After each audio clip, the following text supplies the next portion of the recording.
İnsan fiziksel yapısı nedeniyle hayatta kalmak için hep sıkı bir mücadele içinde oldu. Tabii en büyük mücadelesi doğaya karşı değildi.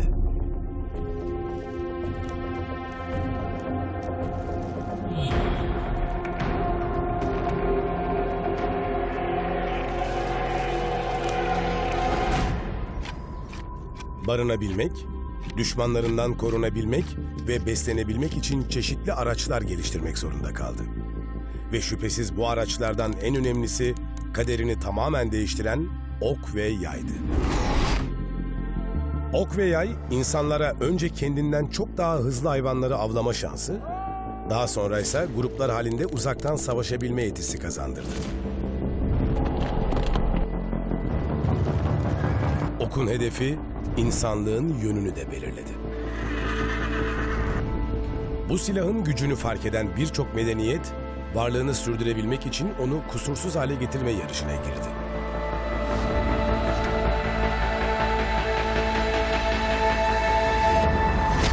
Ancak ok ve yay, bozkırların güçlü savaşçıları Türklerin elinde en mükemmel haline ulaştı.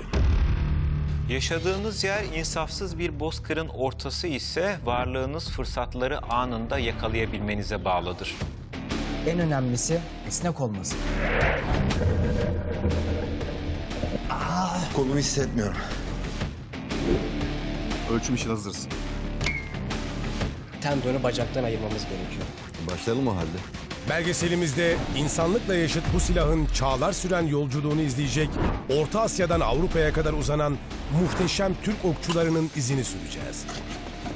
Böyle bir şeyin vücudundan çıkarıldığını bile düşünmek canımı yakıyor. Ve tabii ki alanında uzman ekiplerin hazırladığı şaşırtıcı deneylerle bu silahın gücünü keşfedeceğiz.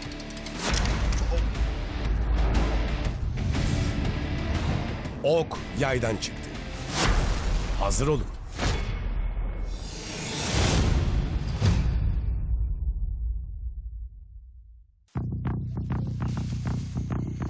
İnsanlık tarihinin en yakın şahitlerinden biri olan yay, kullanıldığı coğrafyadaki toplumların yaşadığı her değişimden nasibini aldı ve kendi dönüşümünü çağlar boyunca yaşadı. Milattan önce 10.000'li yıllarda basit bir av silahı olarak insanların protein ihtiyacını karşılamasını sağlayan yayın, ilk dönüşümü savaş alanlarında son sözü söyleyen vazgeçilmez unsur olmasıyla yaşanacaktı.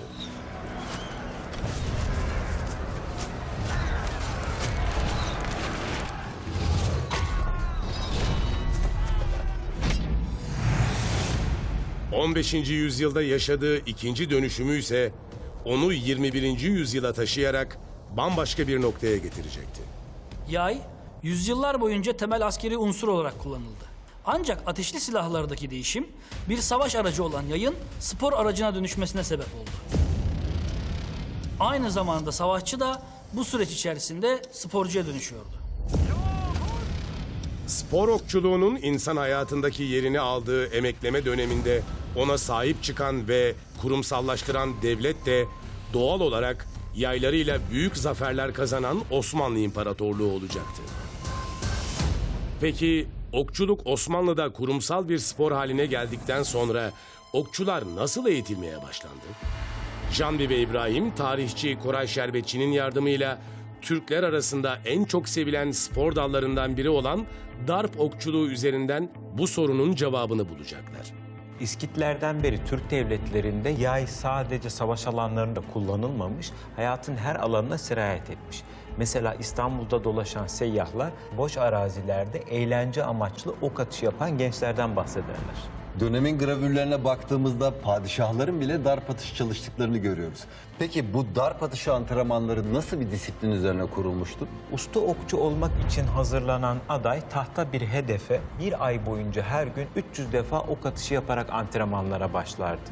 İkinci ay daha sert bir yayla 300 ok atışı yapardı. Bu antrenman metodunu kendini yeterli görene kadar hiç durmadan devam ettirirdi. Ardından darp atışında mahir olduğunu ispatlamak için ustaların önünde ok atışı yapar ve böylece kendini kanıtlardı. Darp atışlarında en iyi olabilmek için büyük bir rekabet vardı. Hatta bu rekabet öyle bir noktaya geldi ki usta atıcılar bazen demir plakaları arka arkaya koyarak hepsini delmeye çalışırdı. Darp okçuluğu Osmanlı İmparatorluğu'nun ve doğal olarak dünya okçuluk tarihinin ilk spor müsabakalarından biriydi. Birçok padişah, eğlence amaçlı darp atışları yaparak ata yadigarı olarak gördükleri okçuluğun spor kültürü olarak ilerlemesine katkı sağladılar. Janvi, şimdi Ferhat'ın hazırladığı düzeneklerde padişahların resmedildiği gravürlere bile yansıyan darp hedeflerini geçmeye çalışacak. Sırasıyla cam, tahta ve demir bir levhaya ok atışları yaparak okçuluk spor tarihinin ilk dallarından birini bizler için deneyimleyecek. Bu hedeflere 20 metrelik bir mesafeden atış yapacak. Bakalım Osmanlı okçularının en büyük rekabetinde başarılı olabilecek mi?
Evet Can Bey, Osmanlı okçularının darp atış çalışmalarını yaptığı tüm hedefleri geçmeyi başardı.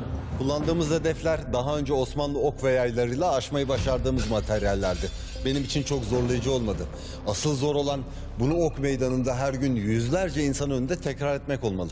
Bu fiziksel rekabetin yanı sıra psikolojik bir sınavdı. Osmanlı okçuları antrenmanlarında bile bu gerginliği yaşayarak demir gibi sinirlere sahip oluyorlardı.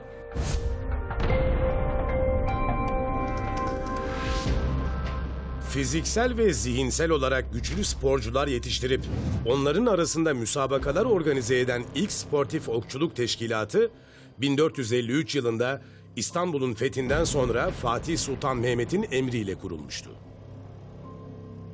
15. yüzyılın başından itibaren kurulan ok meydanları ve okçuluğun spor olarak öğretilip uygulandığı Atıcılar Tekkesi'nin kuruluşu, Batılıların spor okçuluğuna başladıkları tarihten tam bir asır öncedir. Ancak bugün yapılan modern spor okçuluğunun ve kullanılan yayların kökenleri 1537'de İngiltere'de kurulan Guild of St. George adlı okçuluk kulübüne dayanıyor. Bu, Türklerin başlattığı spor okçuluğu akımının yaylarıyla özdeşleşmiş bir diğer medeniyetin ellerinde yükselmeye devam edeceği anlamına geliyordu.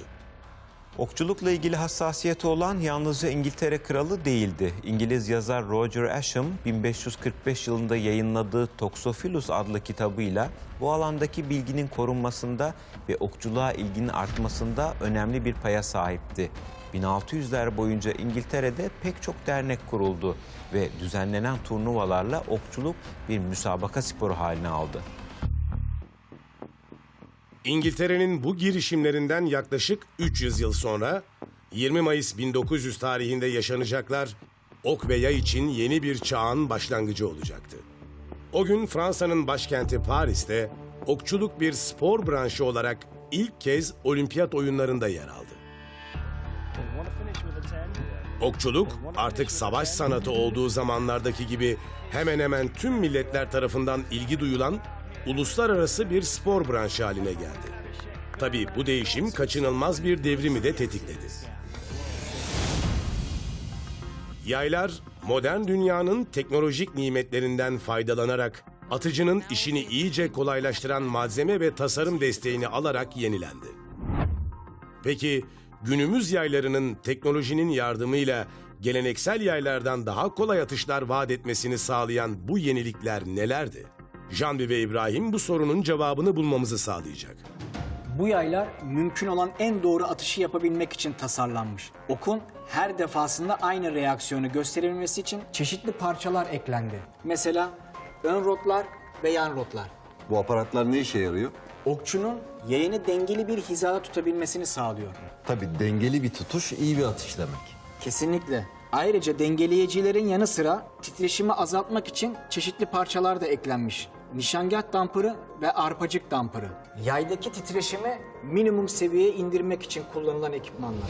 Nişangahlardan da bahsetmemiz gerek. Geleneksel yaylarda böyle bir düzenek bulunmamakta. Evet, yine bu parçalar sayesinde okçu okunun nereye gidebileceğini kestirebiliyor. Amaç yine en doğru atışı yapabilmesi.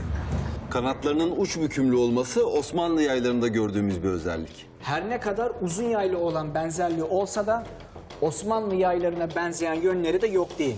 3000 yıla yakın süre ağacın mukavemetini arttırmak için boynuz ve tendon kullanılmıştı.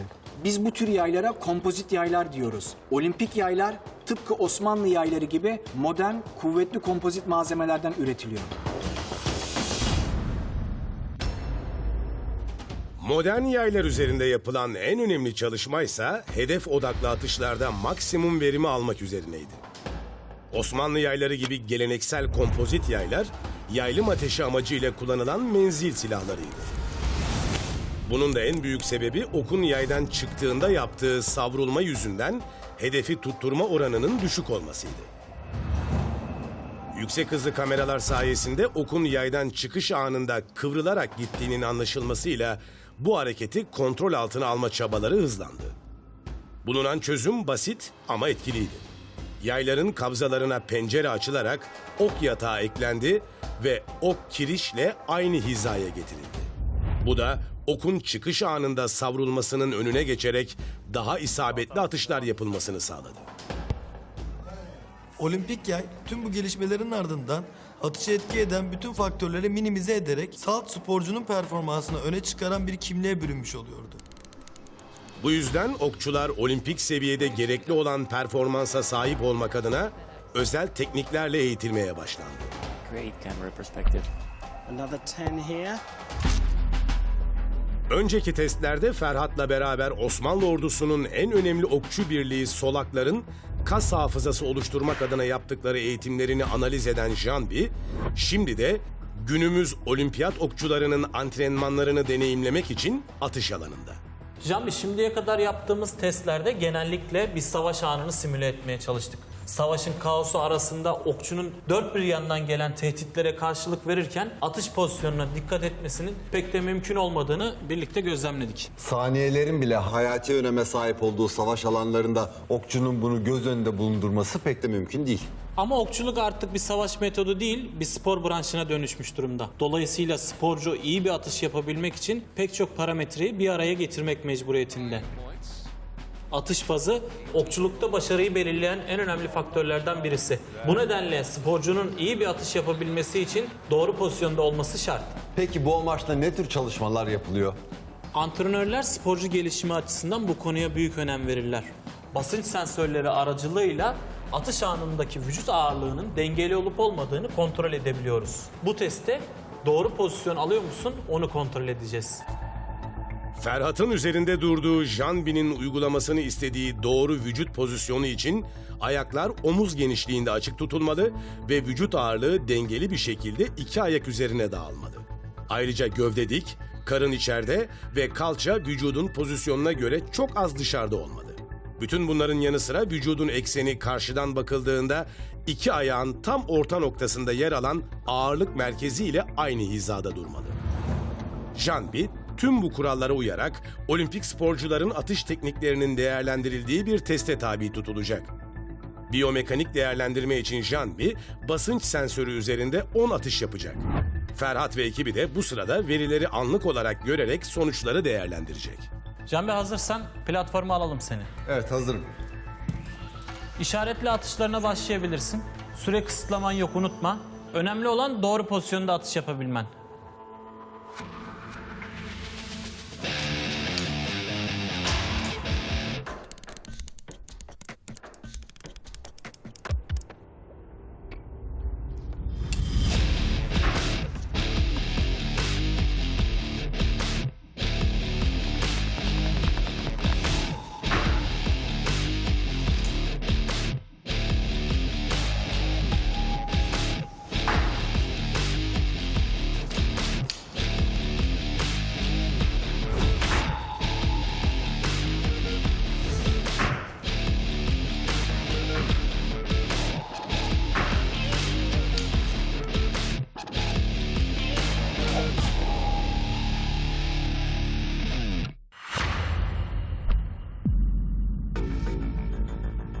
Can 9 ve üzeri atışlar bizim kabul ettiğimiz atışlardır. Ve sen 6 atışında 9 ve üzerinde isabet elde etmeyi başarmışsın.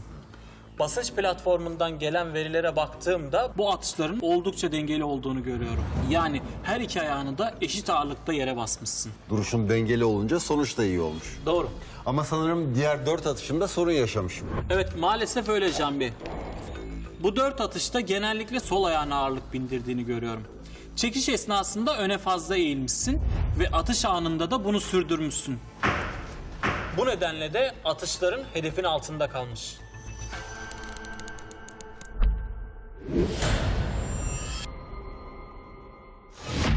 Atış sırasında doğru pozisyon almaya özen gösterdim. Ancak hedefe nişan alıp bırakış için clicker'a odaklandığımda denge faktörünü göz ardı ettim. Sanırım geleneksel yaylara olan alışkanlığım bu noktada da biraz dezavantajım oldu. Olimpik yay modern teknolojinin tüm imkanlarıyla mükemmelleştirilirken atış teknikleri de bilimsel çalışmalar ve eğitimlerle standartlaştırılmıştı. Artık olimpiyatlar gibi dünyanın en iyi sporcularının yer aldığı yarışmaların sonucunu belirleyen faktör sporcuların psikolojik dirençleri ve mental kondisyonlarıydı. Almanya'nın başkenti Berlin'de Temmuz 2018'de gerçekleşen Dünya Okçuluk Şampiyonası Klasik Yay Erkekler finalinde okçuluk spor tarihinin en unutulmaz geri dönüşlerinden biri yaşandı.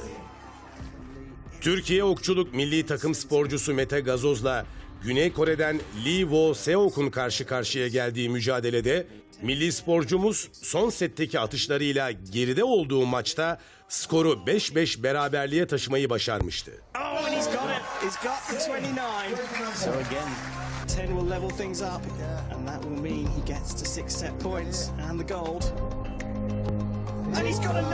He's got a 9. İki sporcunun da üstün bir performans sergilediği mücadelede kazananı son oklar belirleyecekti. Here we go. The heart rate that you're hearing is actually mine. Let's come back to that. Mete Gazos. Gold at stake here in Berlin. Oh, that's a lovely shot. That really is a lovely shot. What can this man do? Oh, it's a 9. It's a 9. Can Bey, hatırlarsan Saad bin Ebu Vakkas'ın performansını değerlendirdiğimiz bölümde üzerinde önemli durduğumuz bir konu vardı. Kuvvet devamlılığı. Nedir bu kuvvet devamlılığı tam olarak? Devamlılık arz eden sportif faaliyetlerde yarışmalarda performansı sonuna kadar koruyabilmek çok önemlidir. Başladığın gibi bitirebilmek yani. O dönemin askeri disiplini gereği bunun ne kadar önemli olduğunu konuşmuş, yaptığımız testte de detaylı bir şekilde incelemiştik. Günümüz spor okçuluğunda kuvvet devamlılığından daha önemli bir konu var. O da psikolojik devamlılık. Özellikle olimpiyatlar gibi en iyi sporcuların bir araya geldiği turnuvalarda psikolojinin önemi büyük olsa gerek. Kesinlikle öyle. Günümüzde elit bir sporcu olmanın en önemli koşulu çelik gibi sinirlere sahip olmaktan geçiyor. Aylar boyunca hazırlık yapılan bir turnuvayı düşünelim. Sporcu tüm fiziksel ve zihinsel hazırlığını bu turnuvayı kazanmak için yapıyor. Üst düzey sporcular arasında teknik açıdan neredeyse fark yok gibi. Hepsi modern antrenman programları ve bilimsel çalışmalarla müsabakalar hazırlanıyor. Dolayısıyla sporcunun yarışma andaki konsantrasyonu daha belirleyici. Aslında söylemek istediğim tam olarak bu. Elbette fiziksel hazırlık önemli ama günümüzde yapılan okçulukla savaş sırasında yapılan okçuluğun dinamikleri çok farklı. Asıl farkı yarışma andaki zihinsel dayanıklılık belirliyor ki bu stresle başa çıkmak göründüğü kadar kolay değil. Az önce izlediğimiz video herhalde bunun en iyi örneklerinden biri. Sporcu son bölüme önde giriyor. Ancak bu stresle başa çıkamayıp üst üste hatalı atışlar yapıyor ve maçı kaybediyor. Diğer taraftan geride olan sporcu mental direncini sürdürerek geriden gelip kazanmayı başardı. That's a lovely shot. That really is a lovely shot. Bunu laboratuvar ortamında deneyimlemek, anlatmak istediğimizi daha iyi açıklayacaktır zannediyorum. Bugün elit düzeyde bireysel olarak yapılan sporların hemen hemen hepsinde olduğu gibi okçulukta da sporcular arasındaki farkı belirleyen ağırlıklı olarak psikolojik ve mental unsurlar. Spor bilimleri uzmanımız Ferhat, Profesyonel okçuların yarışmalar sırasında yaşadıkları durumu gözlemleyebilmek için Janbi'nin de yer alacağı dörtlü bir turnuva hazırladı. Ancak Janbi'nin rakipleri oldukça zorlu. Okçular Vakfı'ndan lisanslı sporcuların katılımıyla gerçekleşecek müsabakada yarışmacılar 18 metreden olimpik hedef kağıtlarına atış yapacak. Üçer atışlık 3 serinin ardından kazanan belirlenecek. Yarışmacıların her seri için 2 dakika süresi olacak. İyi olan kazansın.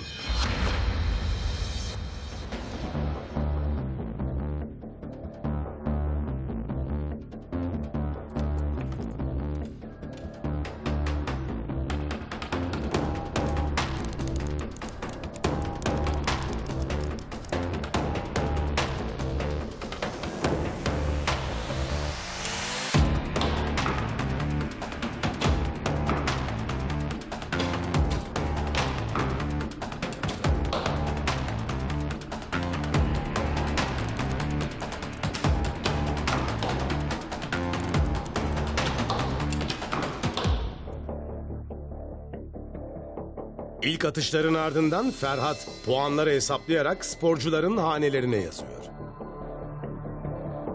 Janbi ilk seriyi 1. sırada tamamladı. Sıra 2. seri atışlarda.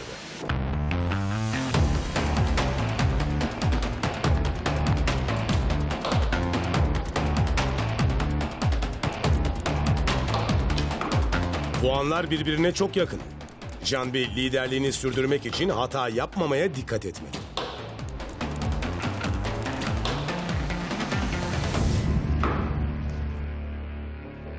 İkinci seride durumlar biraz değişti. İlk 3 atışta önde olan Janbi ikinci set sonunda bu avantajını koruyamadı. Son seri başlamak üzere. Bakalım Janbi kaybettiği liderliği geri alabilecek mi?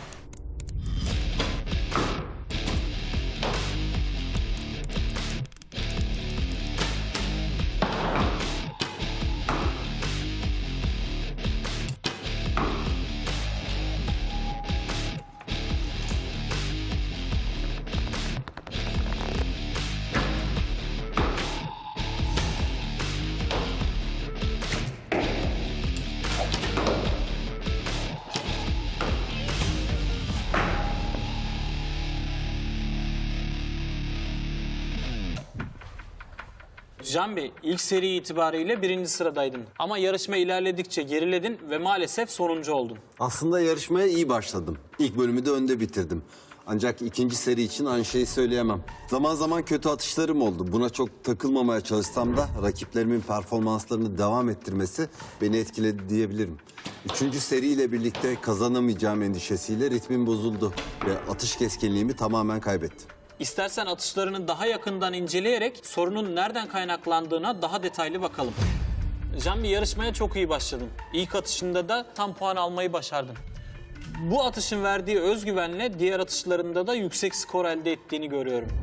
Açıkçası hedefi merkezden vurmak çok güzel bir his. Bu sporda yapmak istenilen en önemli şey de bu olduğundan özgüven hissettiriyor. Senin de dediğin gibi bu özgüven diğer atışlarında yüksek skor getirdi. İkinci ve 3. seride ise durum tamamen değişiyor. Düşük isabetle başladığın atışlarında performansın giderek azaldı ve maalesef son seride yarışmadan tamamen koptun. Okçuluk gibi bireysel sporların en zor yanlarından biri sadece kendi performansınıza etki edebilmeniz. Rakibiniz tam puan alırken onu durdurma gibi bir şansınız yok.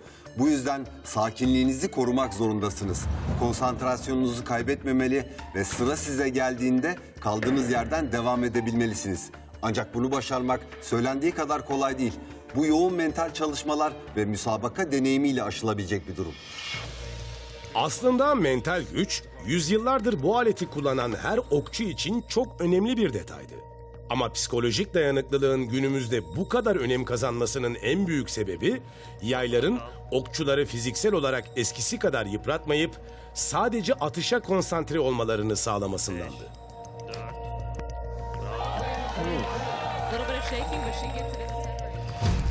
Geleneksel kompozit yay kullanan okçuların kol ve sırt kasları her atışta en az 50 kilogram kuvvete maruz kalırken yaklaşık 300 yıl sonra 1966 yılında Amerika Birleşik Devletleri'nde yaşayan Halls Wilbur Allen adındaki mucidin fikri, aynı etkiye çok daha düşük kuvvete maruz kalarak ulaşmayı başaracaktı.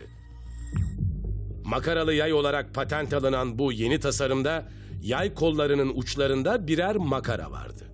Ahşap yaylardan farklı olarak yay kanatları makaralar etrafına dolanan kirişin çekilmesiyle hareket ettirilir. İlk çekiş esnasında ağırlık fazladır. Ancak çekiş devam ettikçe yayın letof oranına göre bu yük azalır ve tam çekişte yük büyük oranda makaralara aktarılır. Bu tasarım sayesinde okçu tam çekiş pozisyonundayken maksimum yay kuvvetinin çok altında bir direnç ile karşı karşıya kaldı. Let-off oranı olarak adlandırılan bu mekanik avantaj atıcıya genelde 3'te 2 oranında güç kazanımı sağladı.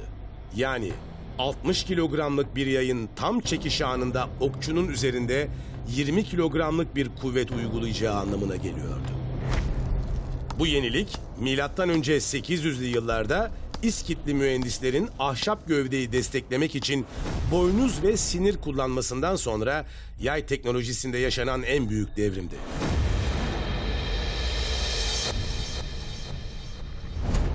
Peki bu devrim yay serüveninin nasıl bir yönde ilerlemesini sağlayacaktı? Janbi, Mehmet'in yardımıyla bu devrimin izlerini sürecek. Evet Mehmet, makaralı yaylar. Basit bir dal parçasından yapılanlardan kompozit yaylara karşımdaki şey çok karmaşık bir makineye benziyor. Makaralı yay, Amerika'da ateşli silahlara alternatif bir avcılık silahı olarak ortaya çıktı. Yayın, insanların protein gereksinimlerini karşılamak için avlanmalarını kolaylaştırmak üzere ortaya çıktığını düşünürsek, aradan geçen binlerce yıl sonra özüne döndü diyebiliriz. Ama bu defa teknolojinin bütün nimetlerinden faydalanarak. Geleneksel yaylarla eşit librelere sahip olsa bile makara sistemi sayesinde onlardan daha fazla güç üretebiliyor. Bu çok enteresan bir bilgi. Makaralı yayın eşit librede bir Osmanlı yayı karşısında ne gibi sonuçlar vereceğini görmek isterim. Bunun için bir darp testi yapabiliriz ama önce İbrahim'den yardım isteyerek çekiş ağırlıklarını eşitlememiz lazım.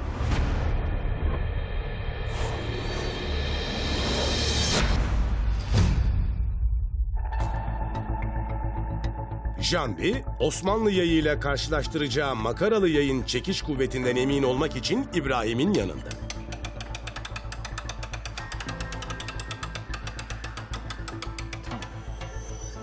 Tam 50 kilo geldi. Yay kanatlarını biraz gerip tekrar deneyelim. Makaralı yaylar okçuya sağladığı mekanik avantajlarının yanı sıra üretildikleri güç aralıkları sayesinde istenilen çekiş ağırlığına ayarlanabilir bir forma sahip.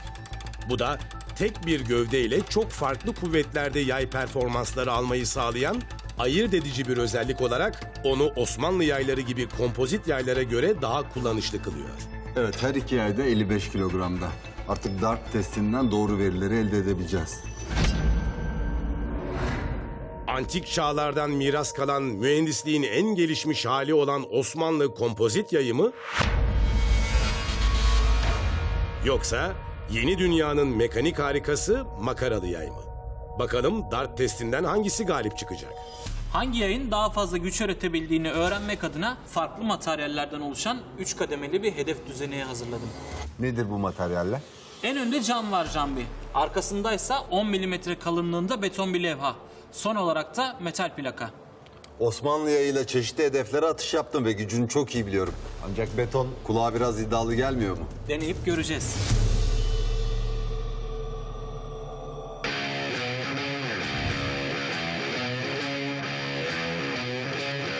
Bu testte Janbi Osmanlı yayıyla atış yaparken Ferhat makaralı yay kullanacak.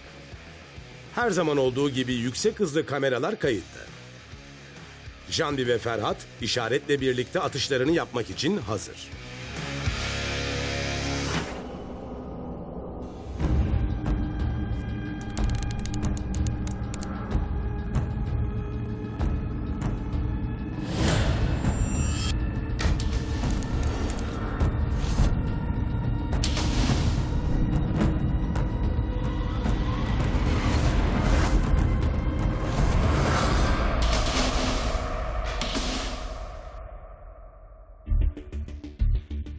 Janbi'nin kullandığı Osmanlı yayından çıkan ok, camı geçip beton levhaya saplanmayı başarsa da metal plakaya ulaşamadı. Makaralı yaydan çıkan oksa beton panel dahil 3 hedefi de delmeyi başardı. Sonuç gerçekten şaşırtıcı. Hatırlamakta fayda var. İki yay da eşit libreye sahip. Yani teknik olarak güçleri aynı. Peki farkı yaratan nedir? Bakalım. Mustafa, ok çıkış hızları neydi? Kompozit yaydan çıkan okun hızı saatte 220 kilometre ve kinetik enerji değeri 58 Joule. Makaralı yaydan çıkan oksa saatte 261 kilometre hızla ilerlemiş ve 84 Joule kinetik enerji meydana gelmiş. Farkı yaratan modern ekipmanlar ve teknoloji. Makara sistemi yüksek bir itiş gücü üretirken ok yatağı ve tetik mekanizması gibi destekler sayesinde okun hız kaybı da minimuma indi. Tekrar görüntülerde okların uçuşu ve hedefe saplandığı ana daha dikkatli bakıldığında bahsi geçen itiş gücü farkını algılamak mümkün. İki yay eşit çekiş kuvveti üretebiliyor olsa da makaralı yayın mekanik özellikleri sayesinde oka aktardığı enerji çok daha yüksek.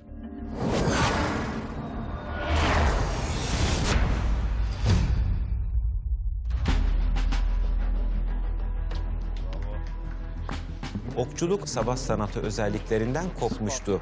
Makaralı yay patentinin alındığı 1966 yılından günümüze sürekli olarak geliştirilmiş ve bugünkü mükemmel formuna ulaşmıştı. Janbi de bu mükemmel yay formunun altında yatan mühendislik sırrını görmek ve yayı daha yakından tanımak için atölyede İbrahim'le birlikte. İbrahim, makaralı yayı bu kadar farklı kılan nedir? Basitçe çalışma prensibini sana şöyle anlatabilirim. Yay kolları makaralar etrafında dolanan kirişin çekilmesiyle hareket ettirilir. Böylece daha az kuvvet uygulanarak yay gerilir ve uzun süre maksimum çekişte tutulabilir. Avcılar arasında en çok tercih edilen yay olmasının sebebi de bu özelliği olsa gerek. Kesinlikle. Özellikle av sırasında doğru zamanda kirişi bırakmak çok önemli. En ufak bir tereddüt atışın kaçmasına neden olabilir. Makaralı yayla doğru anda atış yapabilirsin. Bu da onu avcılıkta rakipsiz kılıyor. Başka herhangi bir buluşun makaralı yayın okçuluğu etkilediği gibi bir sporu etkilediğini hayal etmek zor. Ancak Wilbur Allen'ın yeni yay tasarımı tam olarak bunu yaptı. Okçuluk ve avcılıkta bir devrim yarattı. Amerikalı mucidin buluşu yayın binlerce yıllık yolculuğunda yaşadığı en etkili ve keskin evrime sebep oldu. Ancak ilginçtir ki bu evrim onu yolculuğun en başına av silahı olarak icat edildiği günlere döndürdü.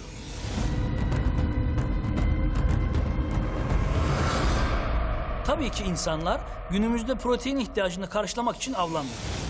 Makaralı yaylar gibi yaylar günümüzde adrenalin tutkusunu bastırmak için kullanılan bir av silahına dönüşmüş durumda. Makaralı yaylar bugün ateşli silahlarla avcılığın yasak olduğu Amerika'da alternatif bir av silahı olarak kullanılıyor.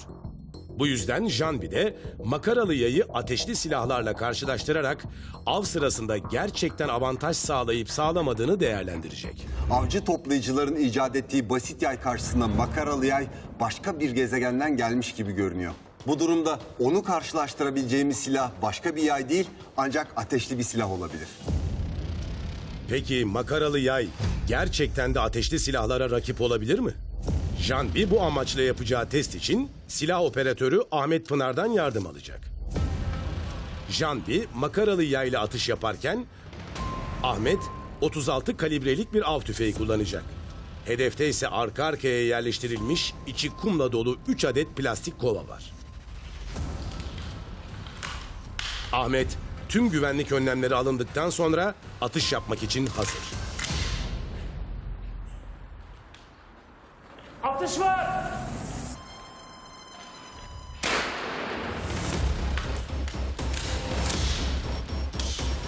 Silah boş, atış alanı güvenli.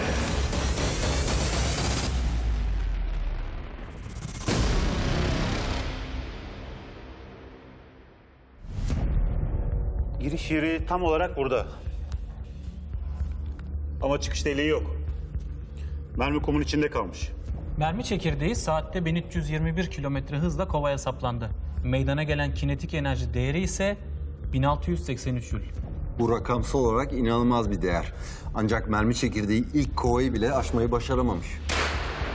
Yüksek hızlı kamera görüntülerinde kurşunun kovaya çarptığı anı net şekilde görebiliyoruz. Fakat çıkış yaptığına dair hiçbir iz yok.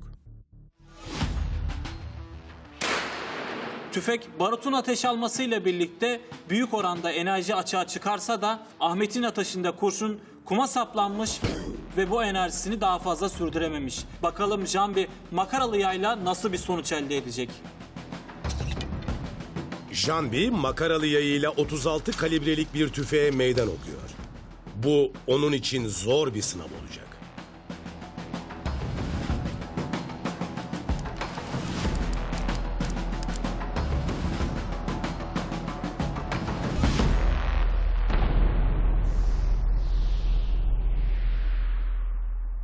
Şu manzaraya bir bakar mısınız? O kumla dolu 2 kovayı aşıp 3. kovaya saplanmış. Açıkçası bu kadar etkili olabileceğine imkan vermiyordum. Ferhat, bunu ağır çekimde izlemeliyiz. Jambi'nin makaralı yay kullanarak attığı ok beklenmedik bir reaksiyon gösterdi ve 2 kovayı geçip 3. kovaya saplanmayı başardı. Ferhat, mermi ilk kovada kalırken ok 3. kovaya kadar ilerlemeye devam ediyor. Bunu nasıl açıklayabiliriz? Mustafa okun hızını söyler misin? Makaralı yaydan çıkan okun hedefe ulaştığı noktadaki hızı saatte 263 kilometre. Mermi ise 1321 kilometre hızla hedefine ulaşmıştı.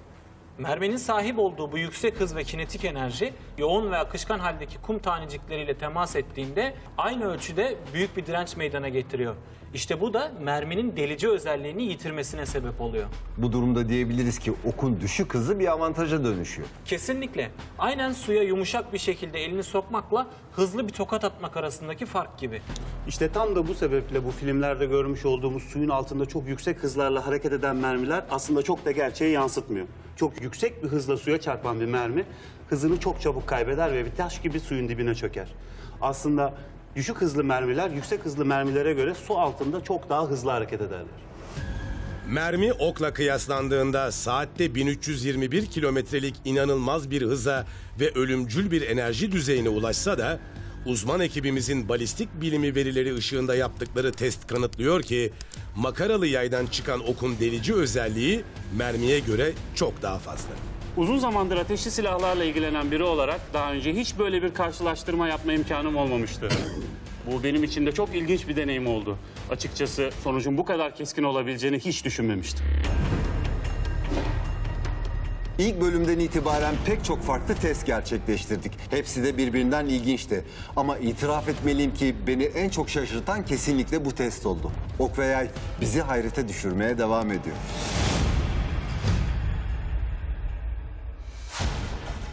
Okçuluğun bir spor dalı olması aşağı yukarı 500 yıl öncesine dayanıyor. Yaklaşık olarak 20 bin yıldır insan hayatında olan ok ve yay ancak son 50 yıl içinde bugünkü teknolojisine ulaştı.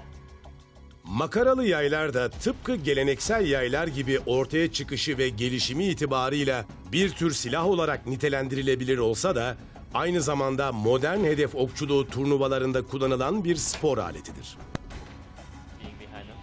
Makaralı yaylar mekanik özellikleriyle atıcıya sağladıkları fiziksel avantajların yanı sıra optik nişangah gibi atış keskinliğini destekleyici teknolojik ekipmanlara da sahip. Bu özellikleri makaralı yay yarışmalarının da ayırt edici özelliğiydi.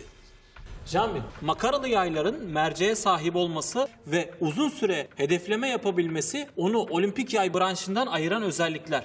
Dolayısıyla makaralı yay salon müsabakalarında en yüksek skor bu 10 kuruş çapında. Senden yaptığın atışlarda oklarını bu noktada toplamanı istiyorum. Jambi, Ferhat'ın hazırladığı testte makaralı yay kullanarak 3 atış yapacak. Test için kullanılacak hedef kağıdı, makaralı yay salon yarışmalarında kullanılanlarla birebir aynı.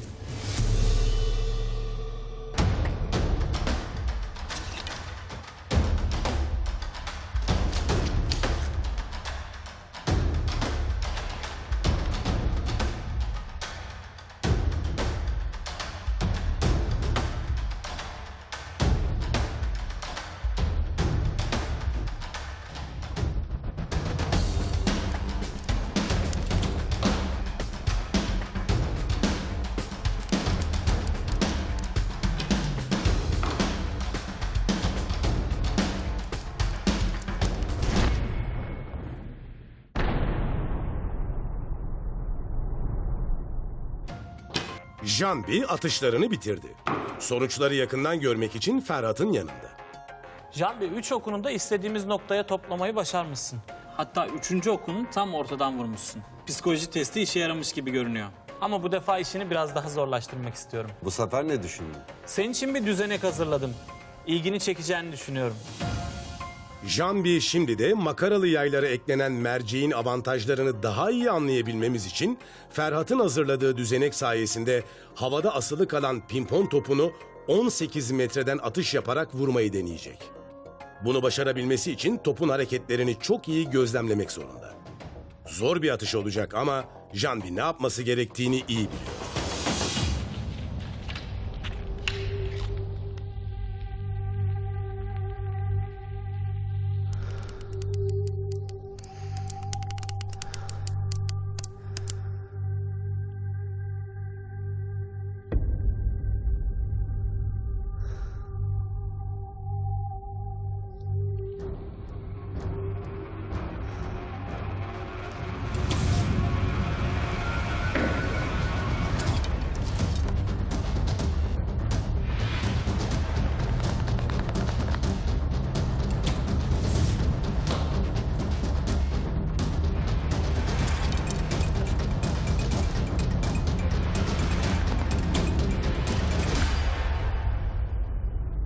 Makaralı yaylar bir av silahı olarak tasarlandı. Az önceki testte de bunun güzel bir örneğini gördük. Yaptığımız test bir av anının simülasyonu gibiydi. Av sırasında atışın doğru anda yapılması bazen uzun süreler alabiliyor. Avcı doğru anı tespit edebilmek için yayını gergin tutmak zorunda.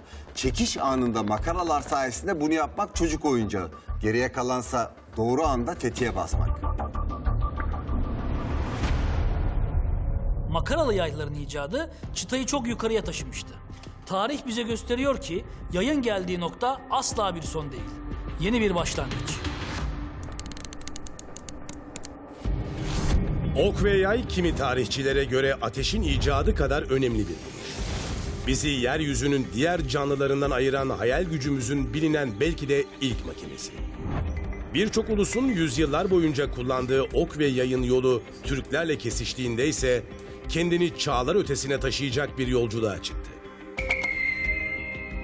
Türkler tarihi boyunca yaşadığı coğrafyayı, birçok adetini ve hatta alfabesini bile değiştirdi ama kader arkadaşı olan yayından asla vazgeçmedi. Bu okçu millet İslam'ın öğretileriyle bütünleştiğinde ise Osmanlılar döneminde okçuluğa dair her şeyin zirvesini yaşadı. Öyle ki ok ve yay savaş alanındaki yerini ateşli silahlara bıraktığında bile Türkler yaylarını etkili bir şekilde kullanmaya devam etti.